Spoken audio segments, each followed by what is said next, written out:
This session is 90 minutes, just to remind everyone. So we're doing quick introductions right now, then we'll move into community norms, which are sort of like guidelines we're giving everyone in terms of how to frame how we discuss these issues in a respectful way and in a way that moves the conversation forward. Then we'll move into Alicia's presentation and have a short Q&A with her afterwards. So if you have questions for her, write them in the chat for sure. I'm keeping an eye on that. We will probably address those closer to the end of her presentation. So if something's not immediately answered, that's why.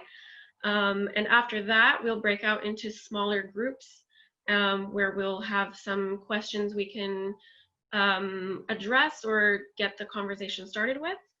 And then at the end of that, we can all come back together and wrap up any final ideas, thoughts, loose threads that we may have on what we spoke or learned about today. So we can move to the next slide. Sorry, there's cars in my area. It's not me.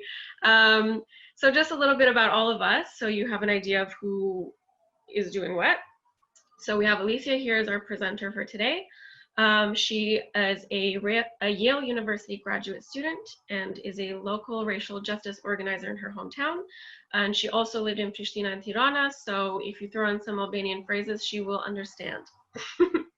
Hana here is actually my sister, yes, same last name, same family. She will be the timekeeper, and she is an articling student at an immigration and refugee firm in Toronto. And she is formerly, hold on, sorry, whoa, my Zoom is freaking out, apologies. Formerly a writer and researcher in Kosovo, and is known as the lady who walks her cat, which I 100% can confirm is true. It's a jean jacket, it's adorable. Merita, who opened up earlier with the tech guidance, will be our tech support, surprise, surprise. She organizes against anti-Blackness, austerity politics, and other collective struggles.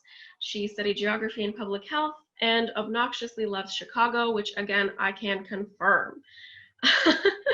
Irina will be addressing any access needs you may have. So if you need anything from us accessibility-wise, feel free to reach out to her in the chat and she'll be able to help you. She's an archaeologist who works in Albania and Kosovo. She's currently working on her PhD at the University of Michigan and makes an amazing Turkish coffee.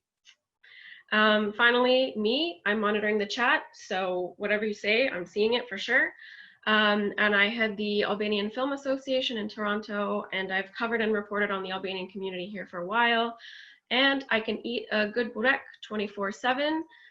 Just cheese or spinach. If it's meat, you may as well eat mantilla, so we're not going there. And I think that's it for me for now. I guess we can move on to the next slide. Hi everyone, I'm Marina, and I'm just going to very briefly introduce some of our community agreements before we head into the presentation. So first, we want to encourage everyone to use I statements when sharing and avoid making generalizations or speaking on behalf of a community or a group.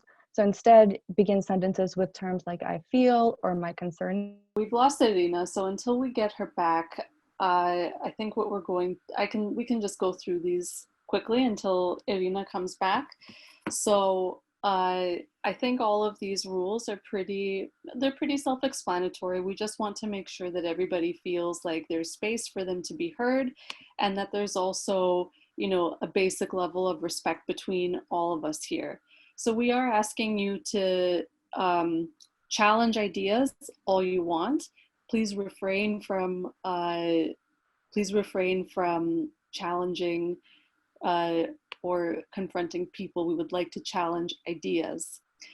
Learning mindset, we are all here to learn. Ideally, we all come away with something new from Alicia's presentation. And ideally, this is a conversation that we have amongst ourselves within our community. So, like I said, I don't want to belabor the point too much. We do expect there to be a basic level of respect for one another here.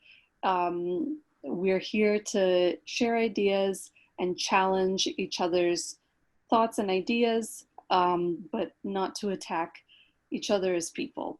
So Yeah, I think that's all I would say about the community agreements, unless other team members want to specify a certain point. I think my preference would be for us to get straight into Alicia's presentation. Hello everyone, Pirshinditya.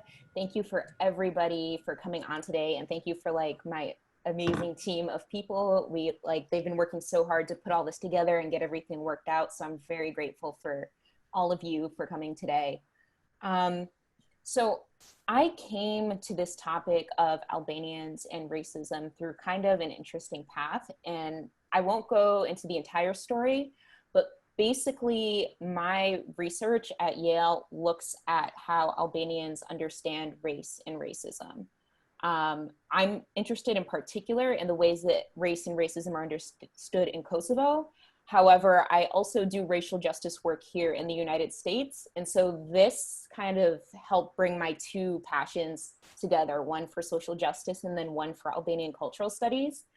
So that's a little bit of background about me. I wanted to start off by defining terms, because I find when conversations come up about race and racism, particularly amongst the Albanian community, but also amongst other people, there isn't a clear definition of what these terms that we're using are, and that creates a whole lot of confusion. So I want to start by basically explaining and defining those terms. So the first and probably most important term is race. And I'll start by telling you what race is not. Race is not ethnicity. Race is not culture. Race is not the way you self-identify. And while race sometimes is framed as something that's biological, it is not actually biological. So what is race? Race is a socio-historical construct. It is an idea that is rooted in the history and the social patterns of a certain place. So race and the idea of race and how race is formed in the United States is going to be a little different from the way that race would be formed in Western Europe and the way race would be formed in Eastern Europe. And I think that's an important thing to understand. For today's presentation, I'm going to primarily focus on race in the US and kind of Canadian Western contexts, but a little bit will come out about race kind of in the Balkan region, in Albania and Kosovo. The next definition is racism. So racism is basically excluding or targeting somebody based on a marginalized racial status. So that is pretty clear. If you understand that race is a social construct, then you can understand how racism is socially applied. The next two terms are blackness and whiteness. And these terms, there is a little bit of debate on what they mean, but essentially blackness is a status that is pretty global, but is especially important in the United States context. Blackness is basically a designation. It's a marker of inferiority, unfortunately, in most Western societies. Whereas whiteness is a marking of status, and it's a marking of a particular set of privileges. So the difference between whiteness and blackness is pretty clear, I think. Next is anti-blackness and white supremacy. So anti-blackness is like a particular form of racism against Black people or people of African descent. And I think one of the other problems is when we talk about racism, really we should be talking about racisms with an S, because there are a lot of different types of racism against different types of people. And anti-Blackness is a particular racism against Black people. And then white supremacy is a social project. It is a racial social project that seeks to maintain the superiority of white people over Black people. And then lastly, and maybe most importantly, is anti-racist, anti-racism. And this word comes out of a particular context. So you may have heard people say something along the lines of, I'm not racist, or they're not racist, or he's not racist, or whatever.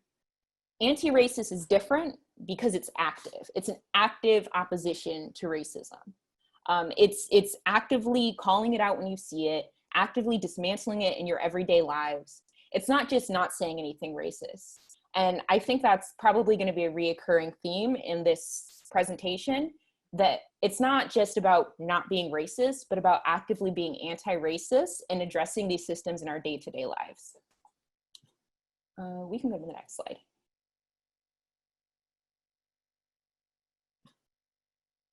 Okay, so comparing histories. So I included this slide because a lot of my personal interest when I started getting into Albanian cultural studies was on looking at the oppression of Albanians and comparing it in a lot of ways to the oppression of Black people in the United States. So I want to talk a little bit about those histories, particularly the history of anti-Albanian oppression in Yugoslavia and anti-Black oppression in the United States. So the first similarity is police brutality. So in Kosovo in the 90s, with the crackdown of Milosevic, we see massive police brutality. When the students began protesting, we see massive police brutality against Albanians. And similarly, we have a history in the United States, and not just in the United States, but I believe in Canada and across the Western world, of police brutality against people of color generally, but Black people and people of African descent in particular. The other similarity between anti-Albanian oppression and anti-Black oppression is biological determinism. So if you look at the history of anti-Albanian oppression in Yugoslavia, a lot of it is firmly rooted in like these 20th century Serbian nationalist formations. And what the history shows is that a lot of these nationalist ideologues were thinking about race alongside 20th century biological ideas of race. So think about Hitler and Hitler's kind of classification of people, and this idea that certain people are born biologically inferior, that this isn't something they can outlearn or outgrow.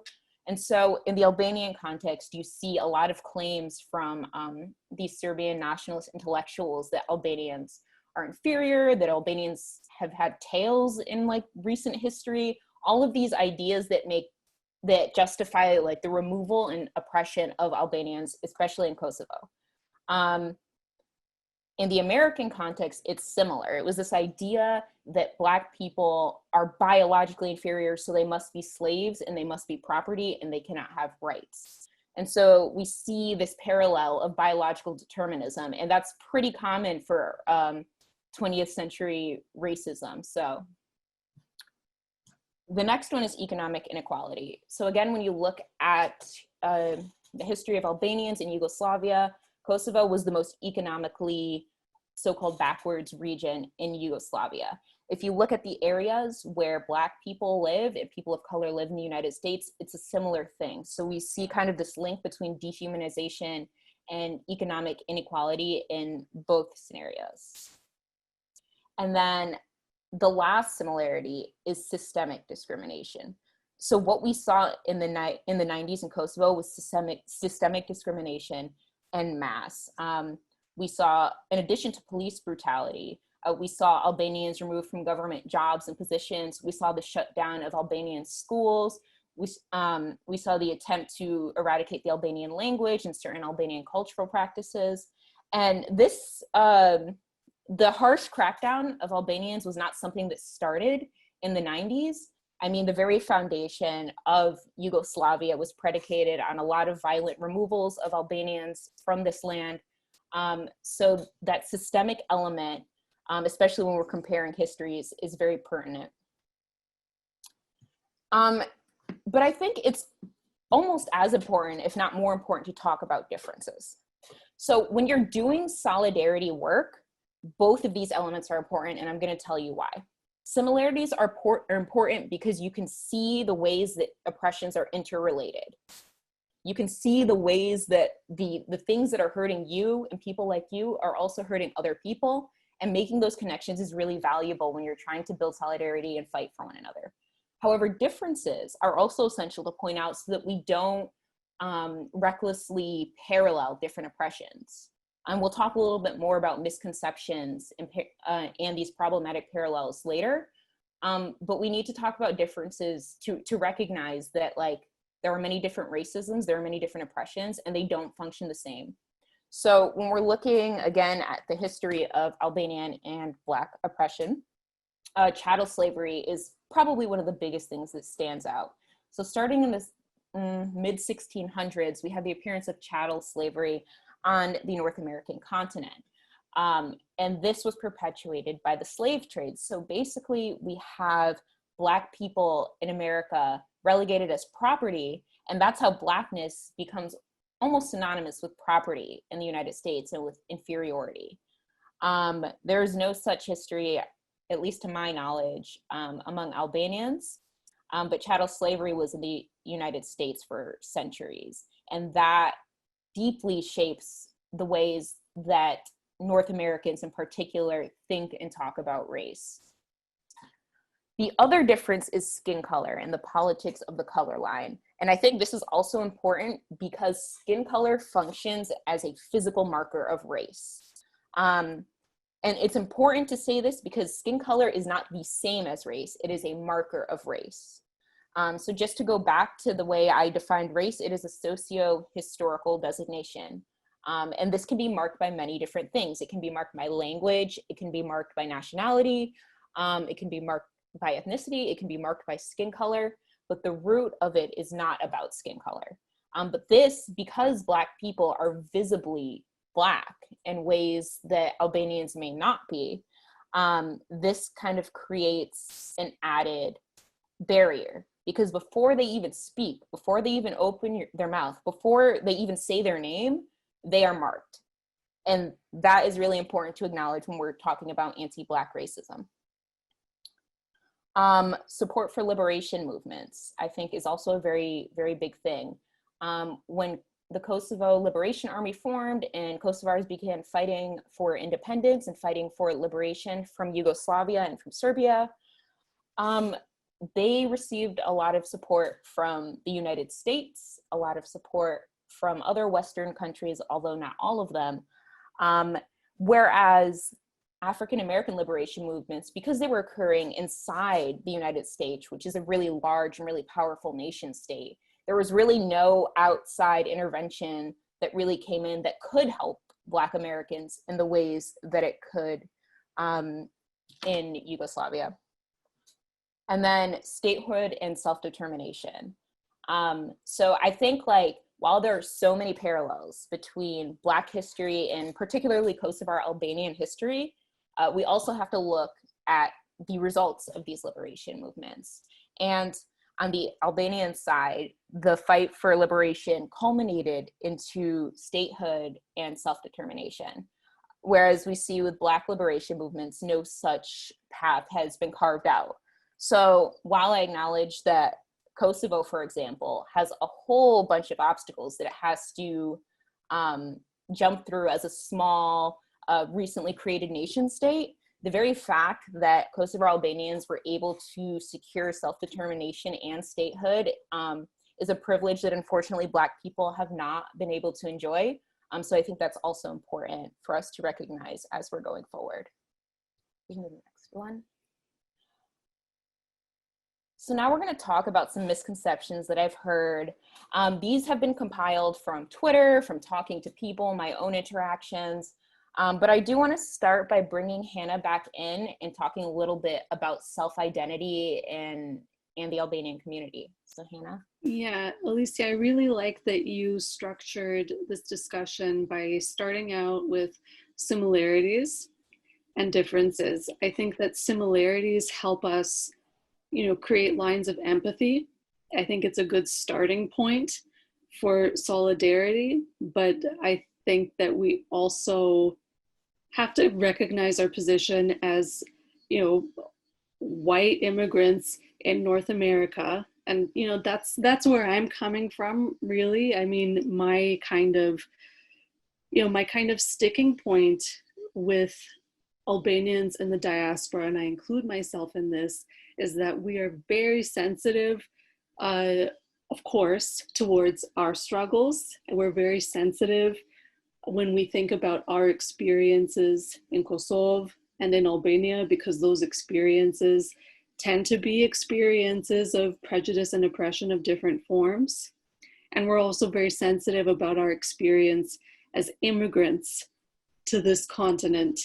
We're very sensitive about how difficult it is to establish ourselves here, how difficult it is to have an accent here or a funny name here.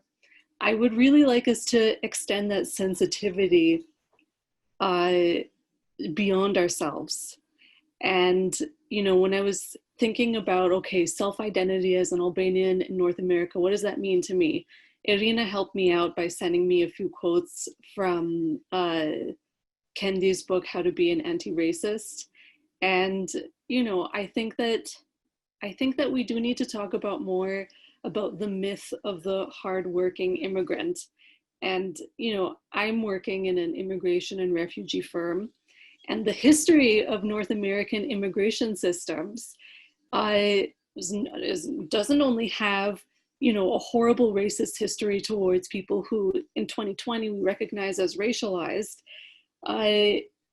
Hierarchies of race have always existed, and whiteness didn't used to be as stable as it seems to be now. So when I think about Albanians as white immigrants in North America, I think about how the story of the resilient, hardworking immigrant, it is also kind of a way that it's a way to divide settlers on this continent between good immigrants and bad immigrants, unproductive peoples. This has been kind of, like, I find it to be really obvious, and I feel like history repeats itself when in North America now, and especially in the United States, Albanian Americans who were ideal USA-loving immigrants, now all of a sudden in a Trump administration, on a dime, they are undesirable, they are illegals, they are suspect because they are Muslim, and all of a sudden we're no longer a good immigrant anymore. So I would like us to let go of that myth, not because we're not hardworking in our immigrant communities, and not because we didn't experience some form of repression, and not because we didn't proverbially pull ourselves up by our bootstraps, but because that is a story that is used to divide us. And on a dime, you can become an undesirable again.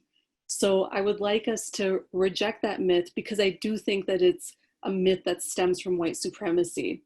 So yeah, I think, yeah, for me, that is the misconception that I have at top of mind for where I am right now. And Alicia, I know that you've encountered a whole bunch of other misconceptions, like through your research and also through Twitter, like through the things people say at you on Twitter. So yeah, I think we should go through those as well. Thank you, Hannah. Yeah, I think your point is really well taken. And I think it's important to understand that the way that white supremacy operates as a racial project isn't just between like the Anglo-Saxon white people of America and Black people, but there's also relational things that happen among different groups, including immigrant groups. And one of the things that white supremacy explicitly does is it encourages people, especially immigrant groups coming into the country, to aspire to whiteness.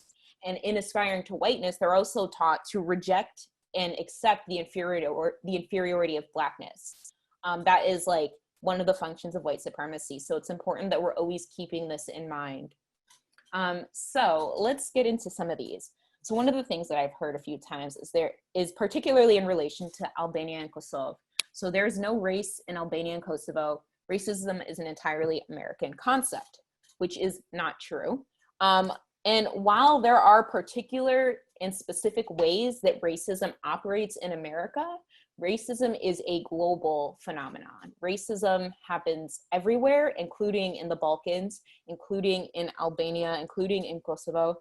And we have to continue to remind ourselves of that and acknowledge that. So especially if you look at Albania and Kosovo and you look at the experiences of Roma people, both in Europe as a whole and particularly in these countries, it becomes really evident that there is this racial exclusion, there is this racial dehumanization that exists. Does it operate in the exact same way that it operates in the United States? No, because again, race is a socio-historical construct, but it does exist. So that is definitely not true. The other thing that I've heard just way too many times is I'm not white, I'm Albanian. And then again, it goes back to how we are defining race. Race is not ethnicity. It is not culture. So you are Albanian and you are white. And a lot of people justify that in a lot of different ways. We'll get to that on the bottom. But whiteness is not something that you self-identify as. Whiteness has to do with the way that you're perceived when you navigate a society. So you can't just denounce your whiteness. It's something that is almost prescribed on you, especially when you come into the United States. It's something that you become keenly aware of. The other one is Albanians are the Black people of Europe. I've also heard this, and my understanding is when people say that, they say it to basically on the basis of connecting similarities between Albanians and Black people. And that's, again, why the differences are also important. Because when you use the phrase, Albanians are the Black people of Europe, it is actually a little bit dehumanizing, right? Because it's linking Black people with oppression as synonymous. Black people and oppression is synonymous, which is not the case. Black people in America and across the diaspora have vibrant cultures, have vibrant languages. And this is really a reductive way to frame oppression. And I think the other thing is it fundamentally misunderstands how anti-Black oppression works in particular. And it erases that distinction by just mapping Albanians on, like, Black people of US, Albanians of Europe. And I don't think that things map on cleanly, especially when we know that there are plenty of people of color and Black people in Europe who do experience anti-Blackness. And then I've heard arguments that Albanians are people of color for a variety of reasons. One of them is that they are mostly Muslim. And while being a Muslim can warrant a lot of discrimination, especially in Western countries, religion is not race, and it doesn't make you a person of color. Again, culture, same thing, does not make you a person of color. This one in particular is interesting. We never oppressed anyone. We were always oppressed. And again, if you think that white is synonymous with oppressor, then that makes sense. But that's not exactly the case. White doesn't mean that you've oppressed somebody or that your ancestors have oppressed somebody. White and whiteness is a status. It's a status that you get that gives you a set of privileges in a society. And so just because a group has experienced oppression, it doesn't somehow negate or erase their whiteness. There are also groups that are non-white who have oppressed, and there are groups that are non-white that have experienced oppression. So this isn't really a good argument.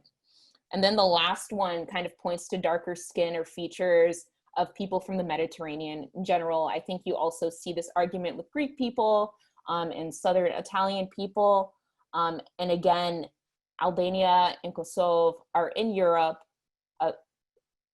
and Albanians are white people. The fact that some people tan darker, the fact that people have darker features doesn't make you not white, because again, race is not color. So I think that is also very important to address. Okay, you can go on. So I want to start to wrap up my presentation so we can get into the Q&A and discussions and see what questions everybody has. But I wanted to leave you all with tips on how to build Black Albanian solidarity. Because one of the things that I've realized in my own work, especially my work as a community organizer and a racial justice organizer here in the United States, is that so many different people have been impacted by different oppressions, and that if we are able to come together as a group and stand up and say we won't tolerate the oppression of anyone, regardless of what group they belong to, if we can do that as like a society, that's extremely powerful. And that's one of the most important ways that we can combat racism and eradicate racism. So insist on being an anti-racist community. And I'll just remind you again, that means actively calling out racism, actively defending people of color, actively using your privilege to eradicate racism, acknowledging the role whiteness plays in the way one navigates the world, both in Albania and Kosovo and in the West. So this is important. And one of the pushbacks that I've heard from a lot of people is that, well, when we come to the United States, you know, we struggle too. We don't know the language. People make fun of us. People discriminate against us, which may be true, right? But there's a certain protection that whiteness provides you. And I think that that's important and that that can't be overlooked. Whiteness influences the way one navigates the world everywhere. When I'm walking in the United States, when I'm applying for a job and someone sees my skin, they create assumptions based on that before even reading my name, before even hearing me speak. When I'm in Albania, when I'm in Kosovo, it is very, very obvious that I am not white. And that influences how people talk to me, that influences what people say to me, that influences how I'm treated. So we can't pretend that the world is colorblind or that whiteness is only something that has a role in American society. Whiteness is a marker, and is often a physical marker, and it influences how people are treated and how people navigate the world. The third thing is resisting the urge to rank or quantify oppression. And I see this it's not so much with Albanians, but with non-Black groups kind of in general. It always becomes this competition of who's more oppressed. Okay, well, maybe you experience this, but we experience ethnic cleansing, we experience this. There's no need to try to decide who is the most oppressed, but there is a need to understand why oppressions are different and how they're formed. But I find that once you get into the discussion of who is more oppressed, that actually breaks down solidarity. That creates needless debates and kind of distracts from the anti-racist message. So definitely don't try to decide who's more oppressed. If Albanians have experienced worse than this group or that group, it's never helpful. The fourth thing is committing to educating friends and family members. This is very, very important. And I can say from my experience personally, with my parents are not Muslims. And after 9/11, a lot of misconceptions came up about Muslims. And it was through education of my family and friends that they changed. That is a very useful tool and strategy to combat racism and oppressions of all forms. So when you go home and you hear like an uncle or a cousin say something that's off, it's important to speak up and kind of explain to them why that's wrong and why it's harmful. These discussions are important because there's a difference between a stranger correcting you and talking to you about racism and your own family and friends. And when you have an intimate relationship with someone, you can be more effective in those conversations. And then most importantly, give people room to grow. So this is also something that I have been grappling with in my own work. And it requires you to also acknowledge the harms that you may have caused and the racism that you may have perpetuated. And I think that's probably one of the hardest things to do. And I will say, I am a Black person and I have said some deeply anti-Black things. And I've perpetuated anti-Blackness in my own life that I had to acknowledge and that I had to grow from. So similarly, we need to give not only ourselves, but we need to give each other room to grow. So if somebody is willing to learn and willing to change, we shouldn't continue to bring back their past deeds. We should instead focus on accountability, holding them accountable for the things they've said and the harms they've caused, and figuring out how to repair that, whether that's working with local organizations, whether that's raising money for groups, whatever that looks like. But giving people that space to grow and change their opinions and thoughts on these issues is really important. So that's all I have. So thank you everybody for listening.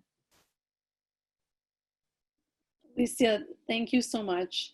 Guys, if you are not following Alicia on Twitter, I would definitely look her up. Alicia, thank you. I think that it's really helpful to have a discussion on whiteness, race, and racism as it pertains to our community. And thank you so much for bringing in your knowledge of us as a community, your knowledge as a community activist and as a scholar. Guys, Alicia has also written academic work on Islam and identity in Kosovo. She's also written a blog about appropriation in Albanian hip hop culture. Please look up her other work and her writings as well. We would like to show Alicia a lot of thanks and appreciation for her time. Thank you so much to everyone who has already given a donation, a token of our appreciation for Alicia's time. If you are able to, and if you would like to, please visit the event page, because we'll still accept contributions on the Eventbrite page. All of that will go towards Alicia as a token of our appreciation for your time.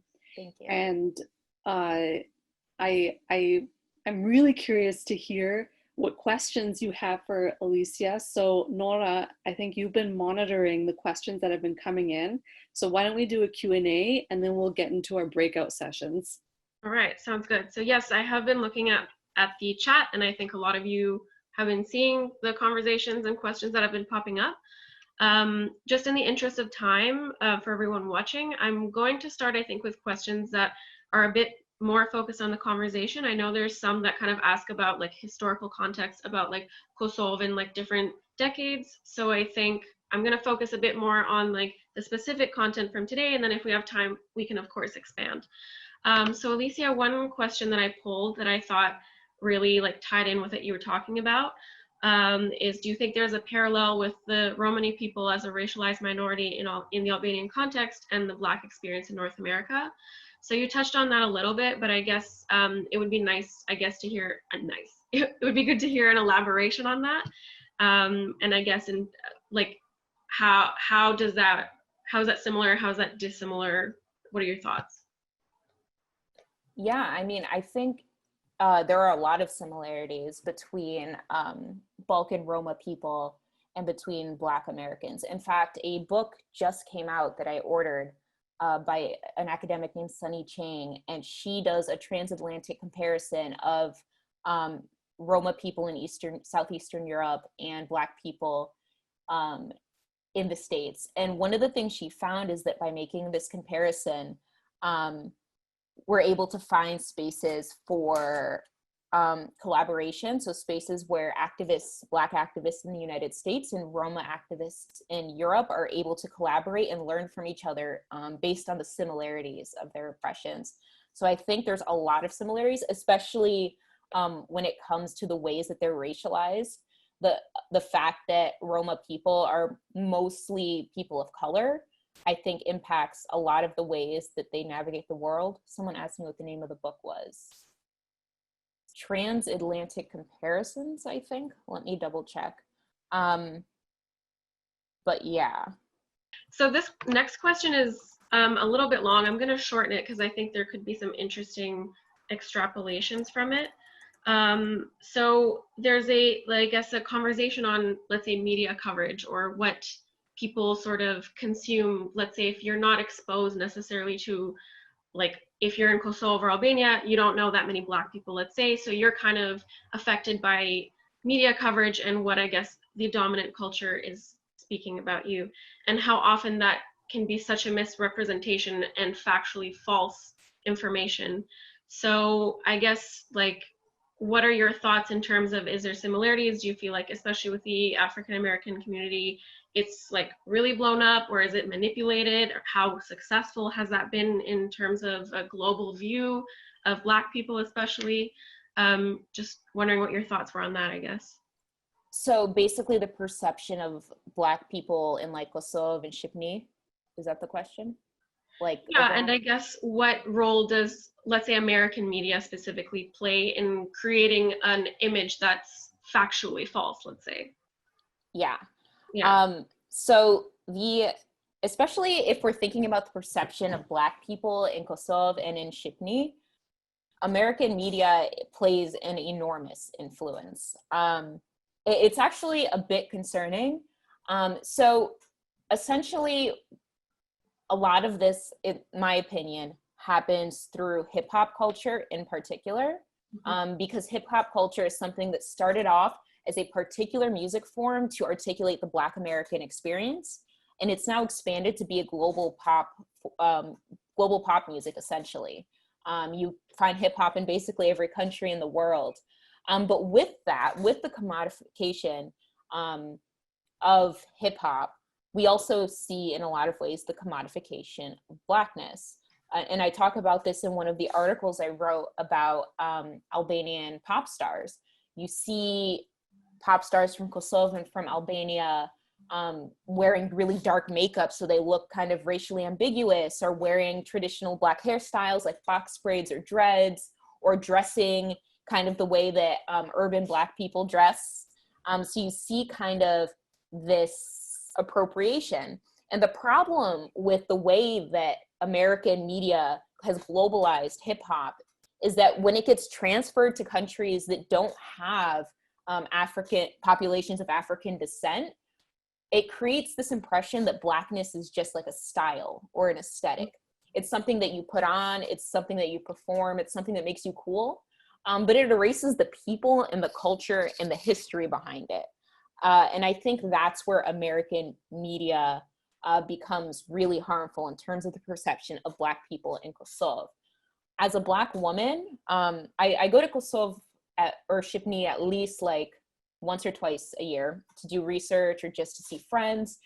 And one of the things I noticed is that I am over-sexualized by men in Kosovo. And I link this directly back to the way that Black women are over-sexualized in this commodified hip hop culture. And so the experiences that I have, I think, are directly related to the media. So thank you for that question. Yeah, and I think we probably see a similar thing even with like Roma culture to an extent. A lot of the Balkans like taps into especially music a lot, I think. Yes. And so you get a very like chayuriye, shukariye view of what it means to be a Roma person. Yes. But beyond that, there's no interest in engaging with what that actually means. Yes. And can I add something? Yeah, to of that, course. Actually, yeah, that's a really good point. And one of the things I noticed in Albanian language media is that if there is even any Roma, Ashkali, or Egyptian representation, they are either musicians or beggars. So again, you see how an entire group and identity is kind of reduced to certain elements, and how that can be harmful in the way people perceive them. Yeah, and I'd argue even the association with crime. Like, I know a lot of people will read about what happens in the States from that very narrow lens of like that particular one media outlet they like, and you'll read crazy stats about like Chicago has the craziest murders ever, and so that's what people start thinking is like this is what Black people do, similar I guess to what people think about Roma, like Roma are beggars, criminals, or great musicians. Yeah. So yeah, it is interesting to see those parallels. I think we have time for one more question. And this one I'm going to combine kind of two ideas into one question. So there is this kind of idea of Albanians immigrating to different areas of the world, kind of creating a different consciousness or identity. So there's this idea that Albanians in North America are perceived differently than Albanians are perceived when they immigrate to Europe, and what that means vis-a-vis their whiteness.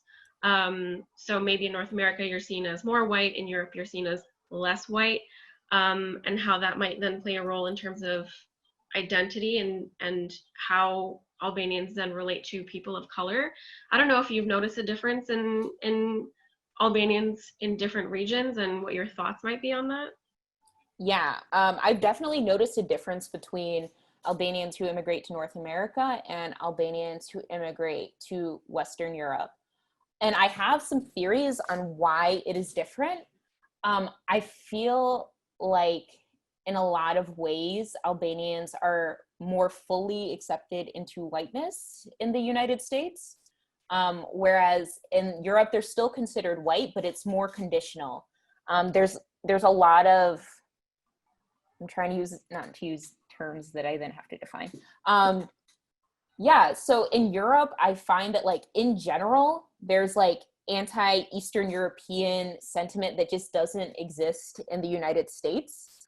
So I definitely have noticed that. One of the ways that I try to explain it to people, it's xenophobia, but there's like an element of race in that, like a very small element of like Eastern Europeans are kind of like backwards white people or less white because of X, Y, and Z.